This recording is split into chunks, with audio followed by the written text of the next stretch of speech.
दोनों, और किसी ने भी नहीं सोचा था कि ज्योतिरादित्य सिंधिया जा सकते हैं। और हमारे पास जो इनपुट हैं कि लोकसभा चुनाव के पहले, हम नेताओं का नाम नहीं लेंगे कि कौन जा सकते हैं, लेकिन बड़ी खबर यह है कि एक ऑपरेशन लोटस 2 जो पहली बार 2018 के विधानसभा चुनाव के बाद चला था, एक मेजर ऑपरेशन, ऐसे इनपुट्स हैं बंसल न्यूज के पास कि उसकी तैयारी है लोकसभा चुनाव के पहले, क्योंकि मध्य प्रदेश एक ऐसा स्टेट है जहां कांग्रेस और बीजेपी की बराबर की टक्कर यहां देखने को मिलती है।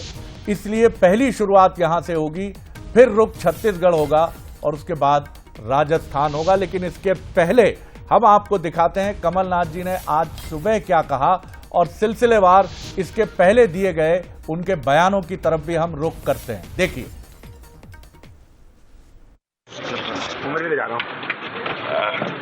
उमरी के बाद भोपाल के बाद दिल्ली निकलने का प्रोग्राम है आपका? नहीं, ऐसा कोई प्रोग्राम नहीं है। प्रमोद कृष्णन जैसे कांग्रेस के नेता भाजपा में आने की अटकलें हैं, तो इन पे मतलब क्या कहेंगे जो राजनेता पार्टी छोड़कर दूसरी पार्टी का दामन थामा? अब सब स्वतंत्र हैं, कोई बंधे हुए तो किसी पार्टी से नहीं है। पार्टी ने अगले लोकसभा के लिए तैयारियां शुरू कर दी हैं। तरह तरह की अफवाहें उड़ी, पर अब शुरुआत हो गई है। कांग्रेस पार्टी जैसे हमेशा चुनाव की तैयारी करती है, वैसे इस दफे भी करेगी। और नकुलनाथ जी जैसी एआईसीसी घोषित करती है, तो नकुलनाथ जी यहाँ से लोकसभा के उम्मीदवार होंगे। जैसे सुमित्रा महाजन ने आपको कहा कि भाजपा में आना तो वेलकम है आपका, राम बोलो और आ जाओ, तो इस पे क्या कहना है? वो कह रही है, अगर आप लोग भी क्या कह रहे हैं? बहुत सारे लोग कांग्रेस से बीजेपी में ज्वाइन।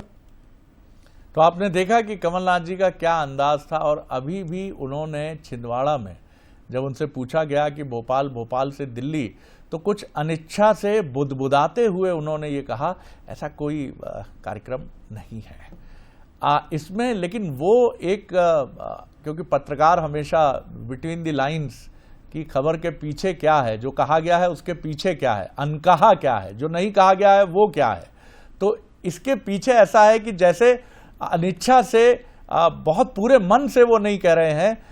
मैं एक बार फिर रिक्वेस्ट करूंगा टीम से कि हमें छिंदवाड़ा का उनका सुबह का बयान, जो शायद एयर स्ट्रिप छिंदवाड़ा निकलने के पहले का है, कि कितनी अनिच्छा से उन्होंने कहा ऐसा कुछ है नहीं, ऐसा कुछ, मतलब वो बहुत स्पष्ट सुनाई भी नहीं थे, जबकि वो रुक के कहते अफवाहें हैं फैलाई जा रही हैं। हम नहीं कह रहे कि वो अभी भी कहीं जा रहे हैं, वो बहुत दिग्गज नेता हैं कांग्रेस के, बिल्कुल मैं इस बात को लेकर, ये सब अटकलें हैं, अभी आज की हम बात कर रहे हैं, लेकिन अटकलें हैं। कहीं कहा जाता है ना कि आग है तो आग के पीछे कहीं कुछ ना कुछ तो होगा।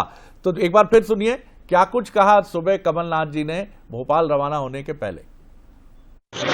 उमरी जा रहा हूँ।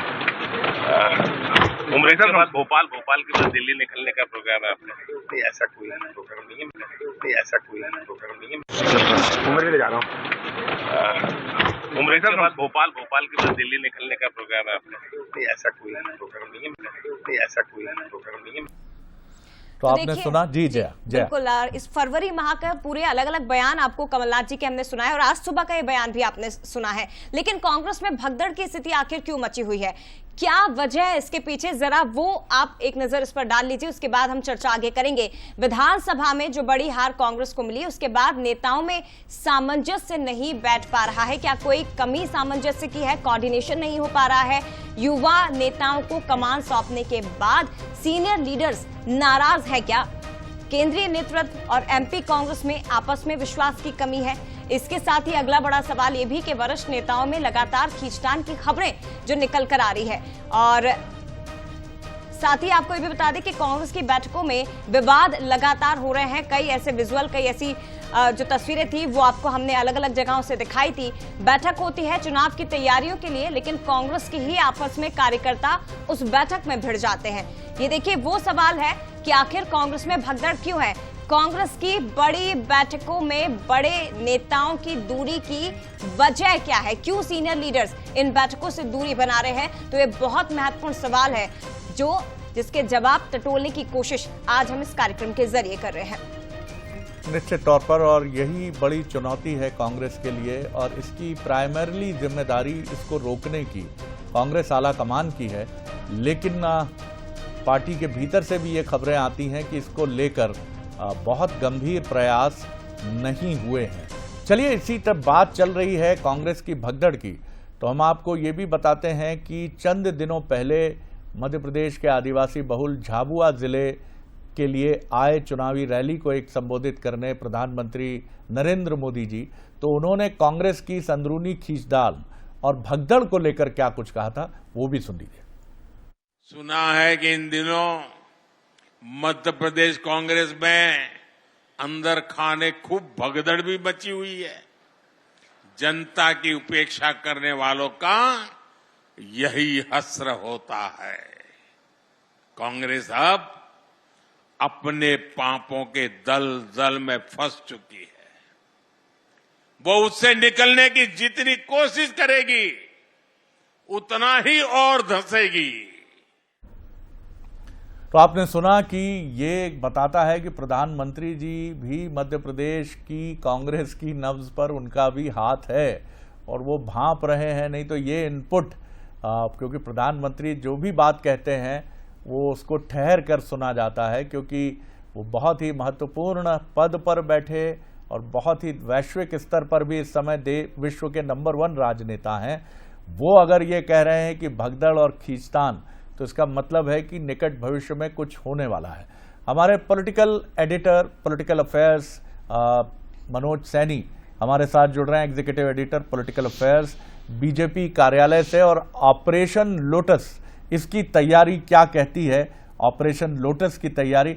मनोज, चर्चा ये है कि दल बदल की एक और बड़ी कहानी मध्य प्रदेश में, उसकी स्क्रिप्ट लिखी जा चुकी है। बंसल न्यूज के पास भी इसके इनपुट्स हैं और इस समय स्थिति यह है कि ये भी दावा सामने आ रहा है बीजेपी की तरफ से, जो हमारी कुछ नेताओं से बात हुई, कि पतझड़ के मौसम में जैसे पत्ते गिरते हैं वैसे इस समय कांग्रेस में नेता बेचैन है बीजेपी में आने के लिए। बहरहाल बीजेपी तो ये बात कहेगी ही, मैं उसकी सत्यता की तरफ नहीं जाता हूं, लेकिन ऑपरेशन लोटस 2 क्या तैयारी है और वहां बीजेपी कार्यालय में क्या सरगर्मी है कमलनाथ जी और नकुल नाथ जी को लेकर, क्योंकि नकुल नाथ जी के ट्विटर हैंडल पर सिर्फ पार्लियामेंट छिंदवाड़ा लिखा है। जी शरद जी, यदि मैं सीधी बात कहूं तो बड़ी खबर आने वाली है, लेकिन ये खबर आएगी अधिवेशन के बाद। और भारतीय जनता पार्टी जो ऑपरेशन लोटस की बात कर रहे हैं, जो 2020 में हमने देखा था, एक बार फिर दिखाई देने वाला। लेकिन इस ऑपरेशन लोटस में कुछ महापौर भी होंगे, कुछ विधायक भी होंगे, और सबसे बड़ा जो चर्चा है जिस नाम की, नकुल नाथ की, जिन्होंने अपने ट्विटर हैंडल से भी अब हटा दिया कि वो सिर्फ लिख दिया कि मैं पार्लियामेंट कमेटी, मतलब सांसद अपने आप को बता रहे वो, लेकिन किस पार्टी से पहले कांग्रेस लिखा हुआ था, अब वो हटा दिया गया। पर भारतीय जनता पार्टी के सूत्रों के हवाले से बात करें, जो लगातार हम संपर्क में रहते हैं, तो हमें लगता है कि 2 दिन बाद कुछ नया दिखने वाला है। और ये मानकर चलिएगा कि फिर एक बार ऑपरेशन लोटस की तर्ज पर, लेकिन भारतीय जनता पार्टी के जिस दफ्तर में मैं खड़ा हूं, यहां अभी सूनापन है। वजह यह है कि एक बड़ा अधिवेशन दिल्ली में चल रहा है और उस अधिवेशन में तमाम लीडर्स इस समय मध्य प्रदेश के दिल्ली पहुंचे। तो मध्य प्रदेश की पूरी जो ऑपरेशन लोटस की पटकथा है वो यहां से लिखकर दिल्ली पहुंच गई है और दिल्ली से कुछ रिजल्ट यानी परिणाम में तब्दील होने वाले।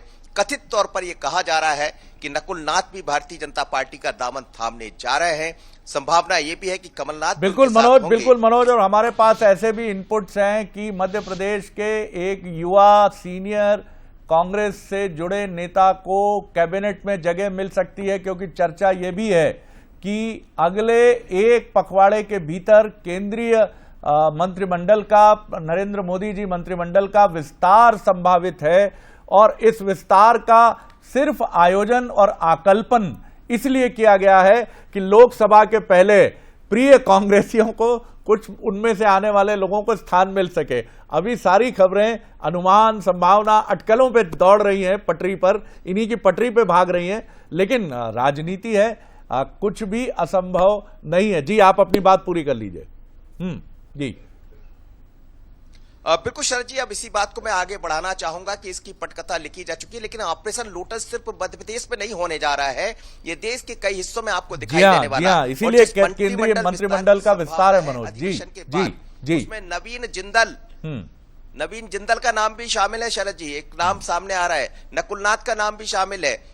बिहार से हाल ही में नीतीश कुमार फिर से भारतीय जनता पार्टी के साथ आए, उनके कुछ लोग। तो इस मंत्रिमंडल विस्तार में वही सब होंगे, घटक दल और कांग्रेस से आने वाले लोग। तो क्या ये ऑपरेशन लोटस एक अलग तरह का होगा? तो मेरा जवाब ये उसमें हो सकता है कि शायद ये बिल्कुल अलग तरह का ऑपरेशन लोटस होगा। लेकिन लोकसभा चुनाव के पहले या किसी भी चुनाव के पहले इस तरह की बहुत अटकलें चलती है, बहुत चर्चाएं चलती है। पर इत्तेफाकन है कि समय की आप देखेंगे, समय की नजाकत को, तो ये तमाम लाइनें जुड़ती हुई नजर आ रही है। क्योंकि कमलनाथ जा रहे हैं, मेरे पास बाकायदा उनका जिस अपने पर्सनल प्लान से जाने वाले उसका प्रोग्राम मेरे पास है। 3 बजे करीब यहां से रवाना हो रहा है दिल्ली के लिए। भले वो ऐसा कहते रहे उनके बयान में, लेकिन वो दिल्ली जा रहे हैं। क्या दिल्ली नकुलनाथ जा रहे हैं? तो संभावना ये भी है कि वो भी दिल्ली जा रहे हैं। ये भी कहा जा रहा है कि जो मध्य प्रदेश भवन है वहां 2 रूम भी खाली रखे गए हैं शरद जी, अलग से बुक मतलब खाली रखे गए हैं, क्योंकि इस समय तमाम सारे रूम भरे हुए हैं। तो 2 रूम खाली रखे गए हैं। वो 2 रूम किसके लिए? तो ऐसी बहुत सारी जानकारियां बंसल न्यूज के पास है, पर मानकर चलिएगा कि वैसे भी मनोज, बीजेपी के दिल में कांग्रेस के लिए नो रूम की कोई जगह ही नहीं है, हमेशा रूम अवेलेबल है। बिल्कुल, और बीडी शर्मा कह भी चुके हैं कि दरबार खुला हुआ है, आइए डुबकी लगाइए इस समुद्र में, और डुबकी लगाइए और डुबकी के साथ विचारधारा में मिल जाइए। बिल्कुल, तो लेकिन अब कौन डुबकी लगाएगा मनोज, आप अपडेट रखिएगा निगाह, हम आपसे फिर जुड़ेंगे। आपने बिल्कुल सही कहा कि जो भी आता है वही दिल में समा जाता है। न जाने कितने दरियाओं का प्यासा है समंदर मेरा, ये जो शेर है इस समय बीजेपी की तरफ से कांग्रेस के लिए। जया